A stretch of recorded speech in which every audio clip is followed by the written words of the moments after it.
Today, what am I doing today? I have a couple of ideas. I don't know what I'm doing today. Well, stay tuned, I guess. Good Lord, it's freezing. Okay, it's 7 degrees Fahrenheit. That's whatever in Celsius. Anybody who can do that mentally, good work. Gotta breathe, gotta breathe.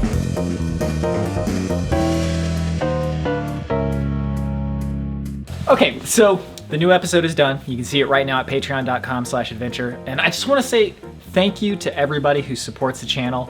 And thank you for even considering to support the channel. When we started out, we had no idea if there was actually an audience for this or not. Like, of course there's an audience for outdoors videos, but for our particular brand of how we make outdoor videos, that's something we didn't know was gonna be a thing or not. So thank you for finding us and thank you for supporting us. We really appreciate it. So to that end, what I thought would be fun is if I go through a couple scenes in the episode and then tell you our secrets. And not necessarily our secrets, but just how we do things. Like why we do it this way and what lenses do we use and what editing techniques do we use. So let's take one of my favorite scenes. I really like this song that I made for this scene. Nathan did the drums for it and he actually commented this could be a level in Mega Man. And I was saying, I think my internal music is basically just Mega Man music. Okay, so starting off, let's check out this scene real quick. Let's let it play for a bit.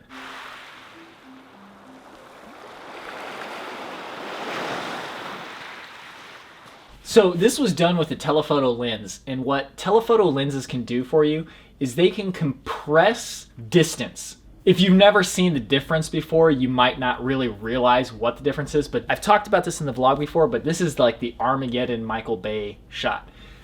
This is really far away, but it's all compressed, so it looks like it's kind of like flattened a little bit, but this is still out of focus. That's another thing you get from telephoto lenses, that you can make one plane of focus, which is where these guys are, nice and crispy, and then you can blur out the background like this. Eventually, it was time to get back on the trail.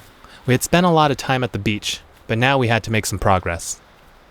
Andrew has just informed us that it's 4 miles. Okay, so right there, what you can see is, this is a good example of a J-cut, where you have the audio from the next scene come in on this scene.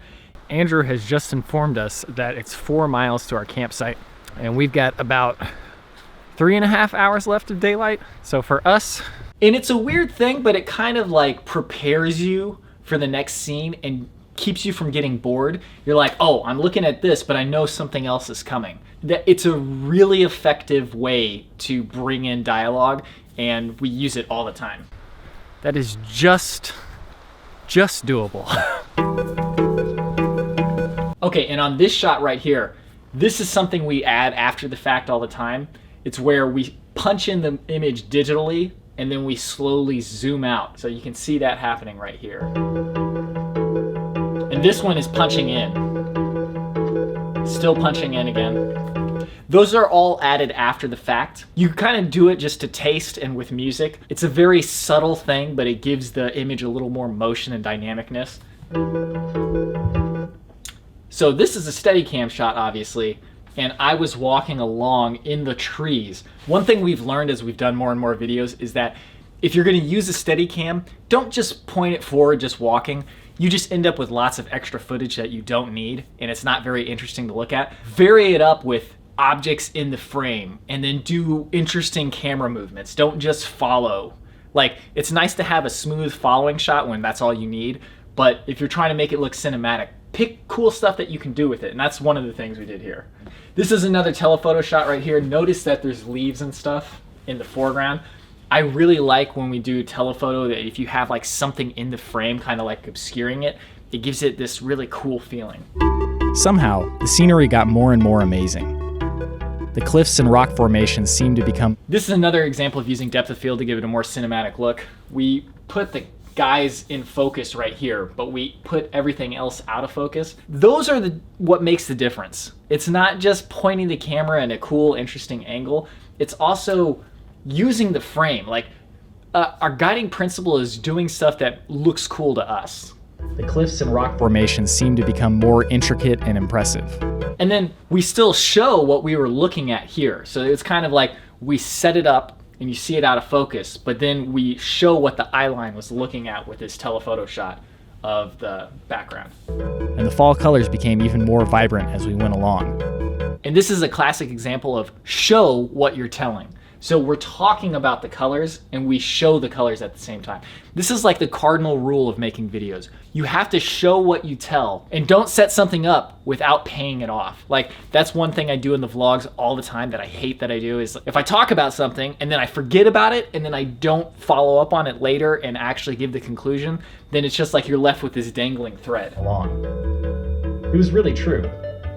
Okay, so this scene right here, the interesting part I took out of it was that the camera goes through these two trees and we could use that as a transition.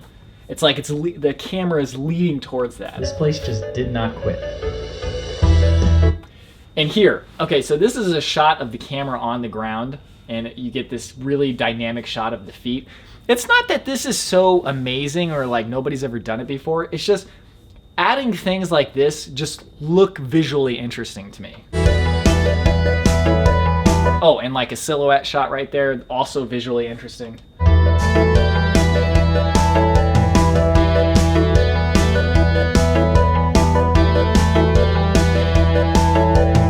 And you'll notice here that there's a lot of panning up shots. Those aren't done after the fact, those are done with the tripod. That's one way to spice up your footage a little bit. You kind of need a good tripod to be able to do this because they have to have a very smooth head. Instead of just giving us a static shot, give us a shot with movement, but movement that is very considered. Like right here, it's revealing the background. It's not just like moving for the sake of moving, which we've been guilty of for sure. Don't get me wrong. That's another thing. This is actually a technique that I picked up from Casey Neistat. He does this a lot in his videos, where you have the same thing, but you punch into a closer angle. Your eye still can understand what's going on because it's still looking at the same thing, it just punches closer. You can do this digitally, but it always looks better if you've actually done it with actual lens.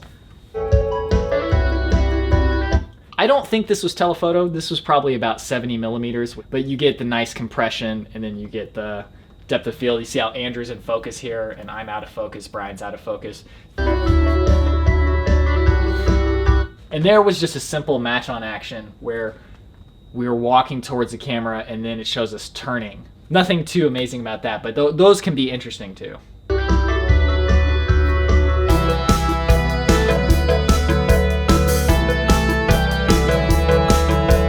Okay, so that's an interesting shot. That was shot in 60 frames per second, but we actually did the 300 technique, that movie 300 where it's regular motion and then they cut to slow motion. It's probably pretty subtle there, but we did that with the sun. So this shot right here, this is a good example of you can't be too attached to the shots you've taken, no matter how good they are. Like this is a really cool shot and we walked into frame and everything and it was all slow motion, but if we had showed the whole walking into frame in the slow motion, it would just kind of drag on. There's a couple of shots that are really signature, especially if you know what to look for. It's just the type of thing that we do. Like this type of shallow depth of field, zoomed in, corridor type of shot, we do this all the time. You can see like these trees are kind of like framing a corridor with this opening in the center, and then we're very shallowly in focus on one plane and we're walking away from the camera or towards the camera. We do that all the time. You can see it. And I think part of the reason is because when these DSLR cameras with big sensors came out and you were able to do video like this, like it blew me away. I couldn't believe that you could make things look like film and with a consumer level video recording device. So my being enamored with that has never really ended, so we still do them all the time. And soon we reach the top of... So actually this is a good one because this is one of my regrets, is that we didn't get a better panning shot of this. The only shot we have of Grand Portal, which is this section right here, is this Steadicam shot. I really wish we had just taken a nice, super wide angle shot and just panned across. But we didn't, and this is the best we had. But this is still good. You can still get a sense of what the place was like, but it's just not as amazing as I wanted it to be. Grand Portal Point by foot. It was a big rocky expanse with even more impressive. See, like this is a great shot right here, but the problem is that you don't get a sense of what you're looking at. You just get a sense of us walking into frame. And this is not the most amazing part. Out here was the most amazing part. Like, if we had time to reshoot, I would do a reshot of this because I think that it would be more effective out there. But that's like what documentary filmmaking is all about, is like you make the decision in the moment and you do what you can there and you make the thing that makes the most sense to you. That's like the exciting part to me. Okay, this is a great example of the telephoto lens, what you can do with it. Right here, we're zoomed in all the way. That's 600 millimeters. The camera's way back where we started, but we're sitting out on the outcropping here. What you get is like, you can just see miles and miles of the water there, and it's out of focus, and it looks like it's almost like the background. It's so cool what you can do with the telephoto lens. It's got us in focus, and right here is the microphone hooked up to a wireless receiver. One of the biggest problems with most video that's shot by people is that the audio quality is not good. It doesn't have to be amazing, but you need to be able to hear what the people are saying. If we had used the microphone on the camera, you wouldn't have heard anything because we were so far away for one thing, but for another thing, it was so windy. Actually, looking at this scene, that's one of the things, once you know how videos are produced a little bit, you start looking at how they produced it. Like, whenever I'm watching a movie, I'm always looking at who's in focus, and it's like really annoying because you can almost see the focus puller trying to nail the focus, and sometimes they don't hit it.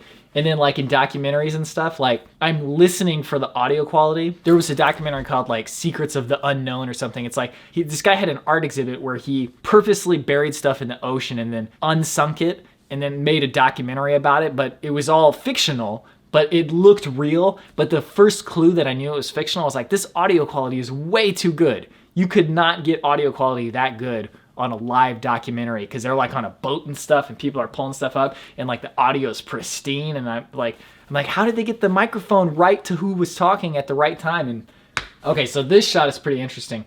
This is a shot that we've done since the first episode. Andrew actually saw it in a Les Stroud episode where the bottom is in slow motion, but the sky is in a time lapse. So this is actually two different shots that we took. They were both, the tripod was just like bolted down basically. We locked everything down. Then we shot ourselves in slow motion, making sure that nobody went above the horizon line. Make this in slow motion, and then we mask out the sky in Premiere, and then we take a time lapse of the exact same scene and just mask out the sky time lapse.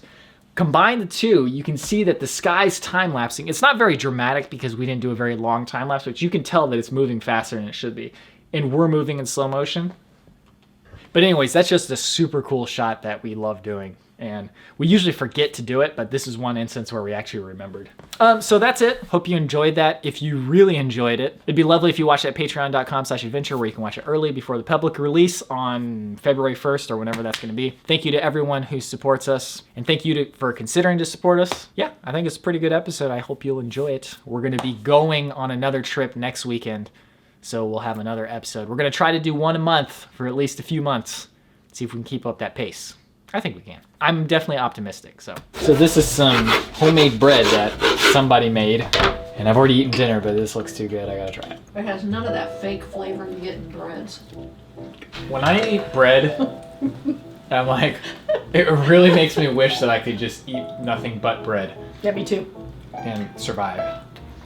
Yeah, like I know, like I ate a piece there, and then I did my class, and I was just bubbling and dancing and everything, and it's not because it gave me great energy, it was just so yummy, and it just made me so happy. But I know tomorrow I'm gonna feel it, but that's okay, I don't care. It won't be that bad. Tomorrow I'll start fasting. All right, so that's it for today's vlog. Thank you very much for watching. Hope you enjoy the episode if you watch it. If not, hope you enjoy it on February 1st or around there. Thanks for watching. See you tomorrow.